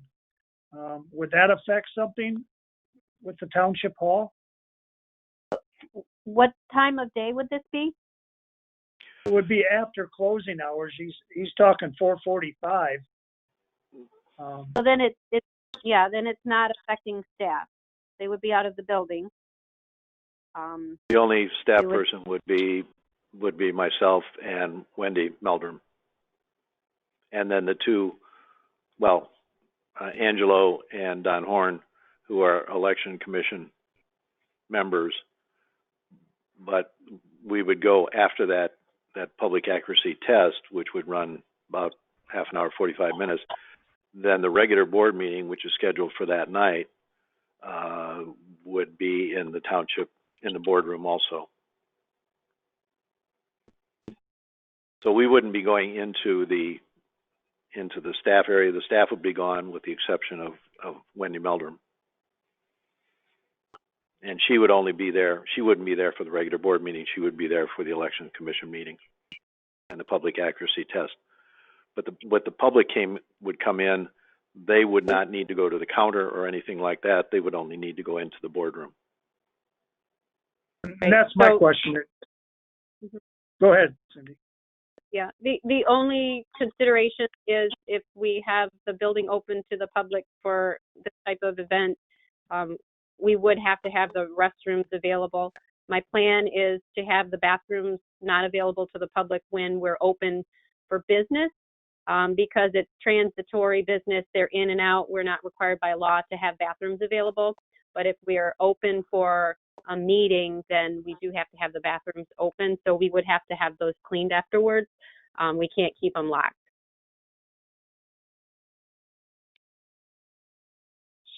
So would we have to have those cleaned like Tuesday morning? Is that what you're saying? Or that is yeah. Is that a doable thing? I think so. That shouldn't be a big deal. I don't necessarily think we have to bring the cleaning crew in. We could figure that out. Okay, good. What about, with the plexiglass that we're putting up in at the counter, if that got done before, would we want to open the township up before the July, or do we want to just say we're going to open the township hall July 6th? And I hate to say if these guys don't show up, we can't do it, but I don't know. Or just open the boardroom up on July 6th.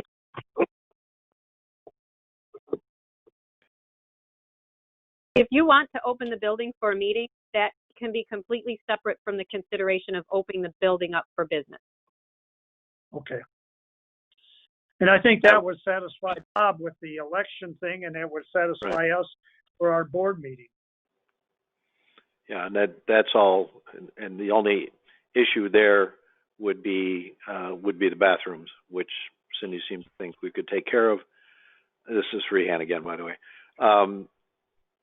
And it really doesn't require a decision at this point as to when we open up for regular business, open up the counter and all of that. That's dependent on equipment and being able to provide the necessary safety measures.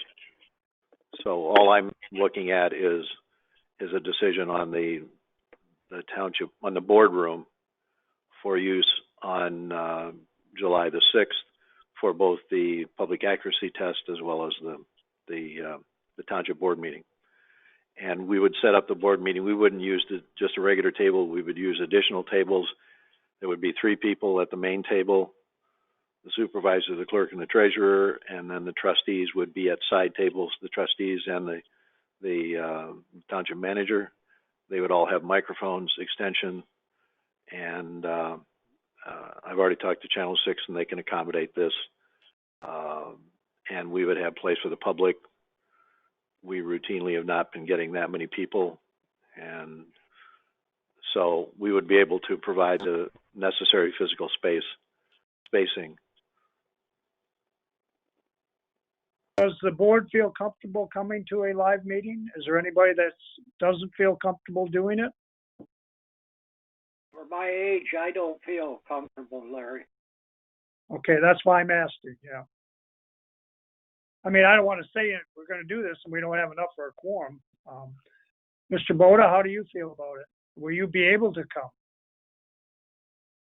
I can't promise you, but hopefully I should be. There? Okay. Angelo, how do you feel?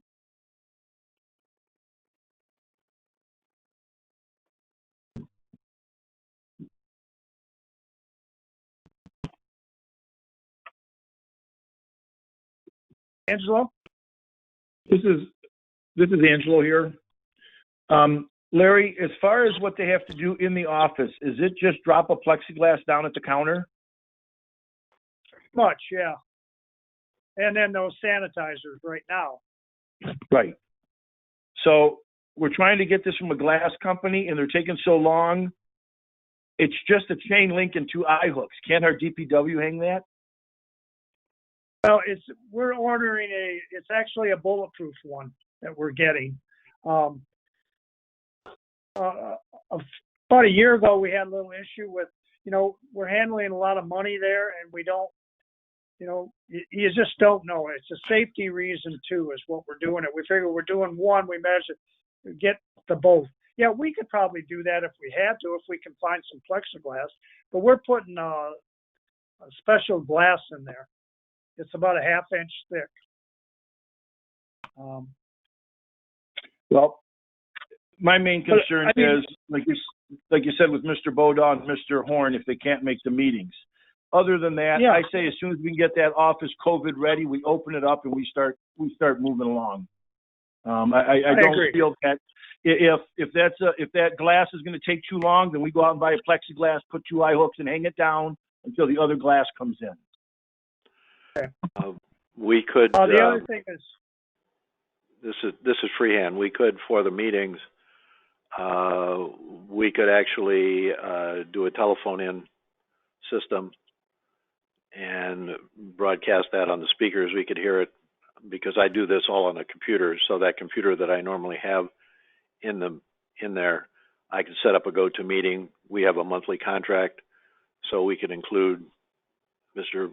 Horn, anybody that felt uncomfortable physically being there, we could include them in the meeting telephonically, and their comments would be heard over the speakers on my computer. It's a very good idea, legal? Mr. Freehan. Is it legal? Is it legal? Yes. Yes, we're still operating under, there's nothing that Still have requires... enough for a quorum. Yeah. We have enough for a quorum, but the governor's executive orders gives us quite a bit of flexibility as to how we conduct meetings. The primary thing is your meeting needs to be available to the public. And we publicize the fact that when we do these telephonic meetings, we post on a flyer on the front door the same numbers that all of you receive. So anybody that wants to call in, they can call in just like you do, and it shows up on my screen if we have outside callers, and that meets the legal requirements of the Open Meetings Act. Okay. All right, that works for me. And they also on the July 6th meeting, we can vote that night to probably open the township hall up to the public. We think we're going to be ready by then. Anyways, and like you say, Angela, we can hang a piece of plexiglass up there, I guess, and do that. I mean, this is Angelo again. Our vestibule is a closed area. There's a closed door there. The employees are behind the closed doors. I mean, you really can't ask for much more safety than we have right now in our vestibule area. Yeah, because So, of that like, door. like I said, if we just drop a plexiglass, I mean, you can probably open the hall in a week if you wanted to. Right. Um, But I think we're getting by right now. I mean, I don't think we have any problems.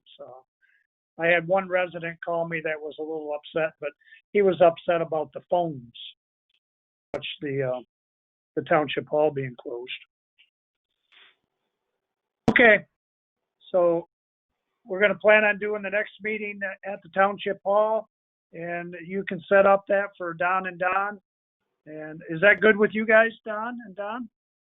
That'd be okay with me, unless I change my. All right, well, Unless I'm lined up in the hospital somewhere. Yeah. Well, if that's okay with you, Don, then we'll do it this way. And that This way is you can Freehan. participate. I will be, I will do the normal arrangement with, both Mr. Horn and Mr. Boda. Okay. To give them that option, but I'll be in touch with them beforehand. Okay. But, what we need to do is start planning. I need to plan if we are going to have a board meeting. We need to, I've done some of the measuring, so where the tables would go, and we have adequate tables, plus that the microphones have the extensions on them, so that we can, everybody can be mic'd that's there. Well, it sounds like we're planning on opening it up. So then, do we need a motion to do that?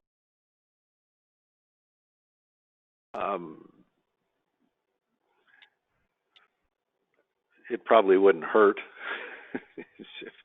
if you would like to do that. I'll make a motion that we open up the Township Hall Board Meeting Room as of July the 6th for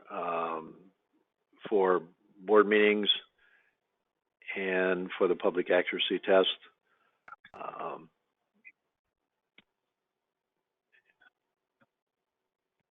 Well, another thing comes to mind. Are we going to open up the boardroom meetings for other boards like the Park Commission, the Planning Commission? Is that going to be accessible? I was tempted to include that in my recommendation, and I think we probably should, because it would be set up so that any of them could meet, and with the understanding that there will be a requirement for social distancing or physical distancing.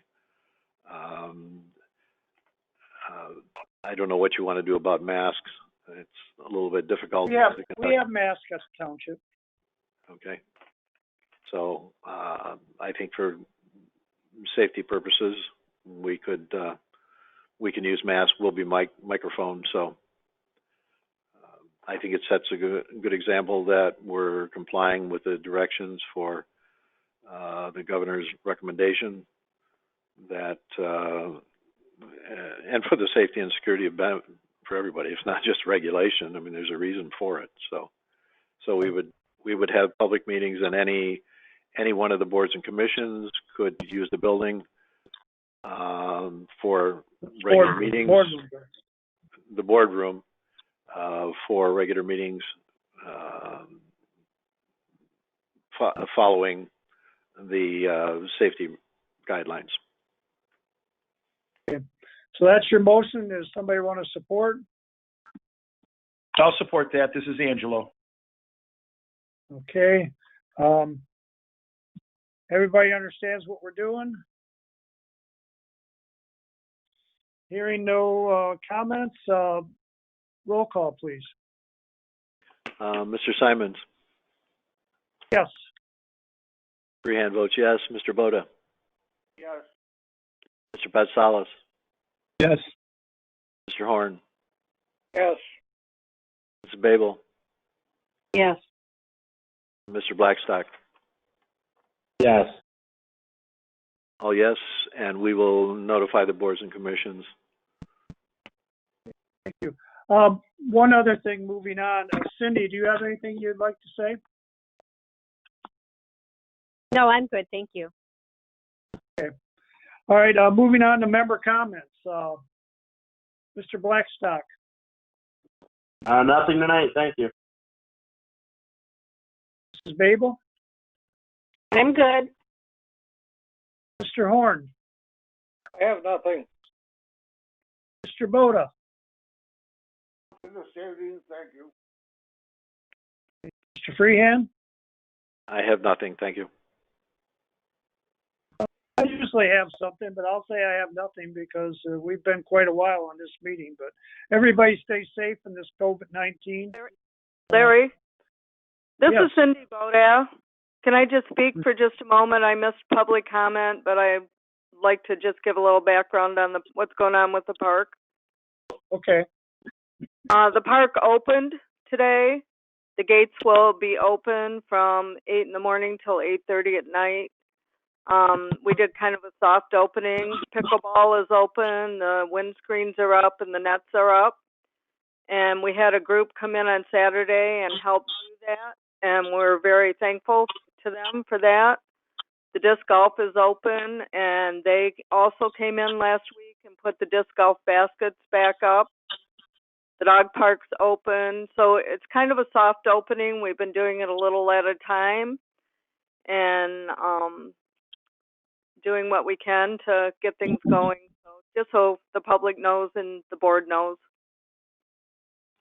Hey, thank you. I got a text the other day wanting to know if they're taking reservations for pavilions.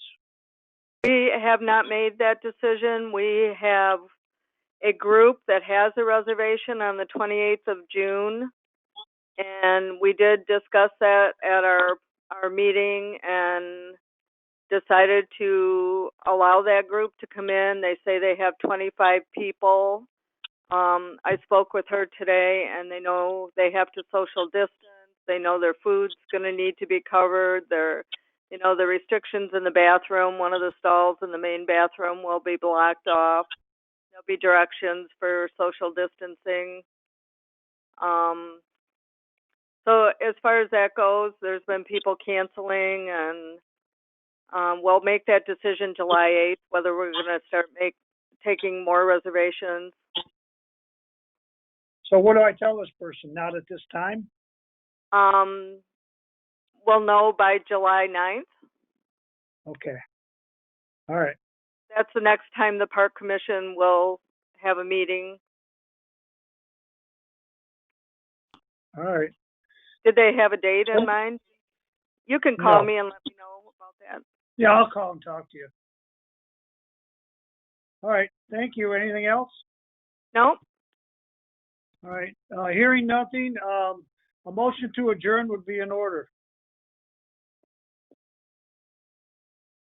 Adjourn at 9:33. Is that a motion, Mr. Boda?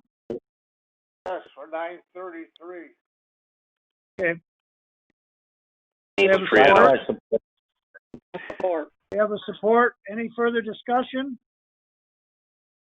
Hearing none, roll call, please. Mr. Simons, Yes. Freehand votes yes. Mr. Boda.